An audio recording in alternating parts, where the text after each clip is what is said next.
بسم اللہ الرحمن الرحیم۔ آیت نمبر 49۔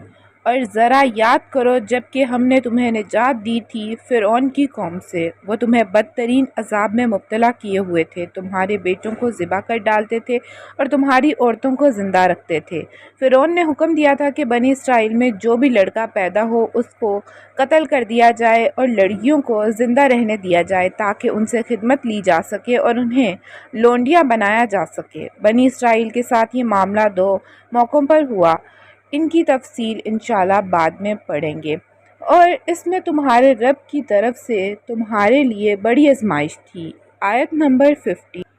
اور یاد کرو جب کہ ہم نے تمہاری خاطر سمندر کو یا دریا کو پھاڑ دیا، پھر تمہیں تو نجات دے دی اور فرعون کے لوگوں کو غرق کر دیا جب کہ تم دیکھ رہے تھے، تمہاری نگاہوں کے سامنے فرعون کے لہو لشکر کو غرق کر دیا۔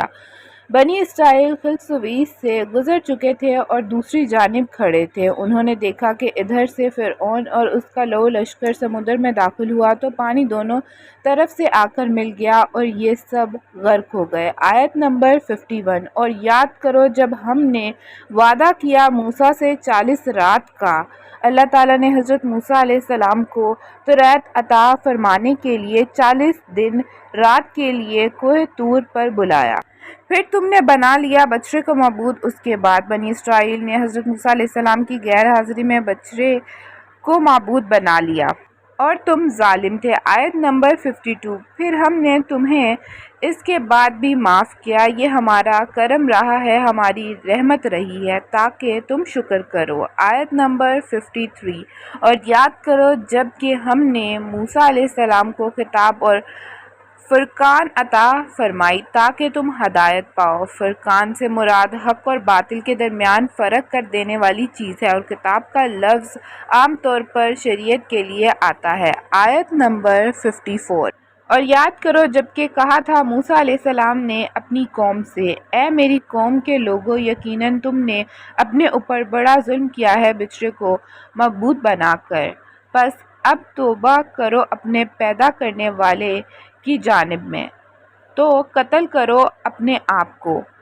یہ واقعہ تورات میں تفصیل سے آیا ہے، قرآن میں اس کی تفصیل مذکور نہیں ہے۔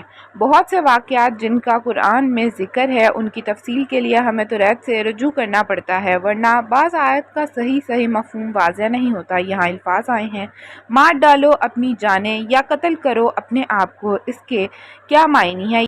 یہ دراصل قتل مرتد کی سزا ہے۔ بنی اسرائیل کے 12 قبیلے تھے، ہر قبیلے میں سے کچھ لوگوں نے یہ کفر اور شرک کیا کہ بچڑے کو معبود بنا لیا، باقی لوگوں نے ایسا نہیں کیا۔ بنی اسرائیل کو حکم دیا گیا کہ ہر قبیلے کے وہ لوگ اس شرک میں ملوث نہیں ہوئے اپنے اپنے قبیلے کے ان لوگوں کو قتل کریں جو اس کفر اور شرک کے مرتکب ہوئے۔ الفاظ آئے ہیں کہ تم اپنے قبیلے کے لوگوں کو قتل کرو، اس لیے کہ قبائلی زندگی بڑی حساس ہوتی ہے اور کسی دوسرے قبیلے کی مداخلت سے قبائلی عصبیت بھڑک اٹھنے کا اندیشہ ہوتا ہے۔ حضرت موسیٰ علیہ السلام کے اس حکم پر عمل درآمد کے نتیجے میں 70,000 یہودی قتل ہوئے۔ اس سے بڑی توبہ اور اس سے بڑی تطہیر ممکن نہیں۔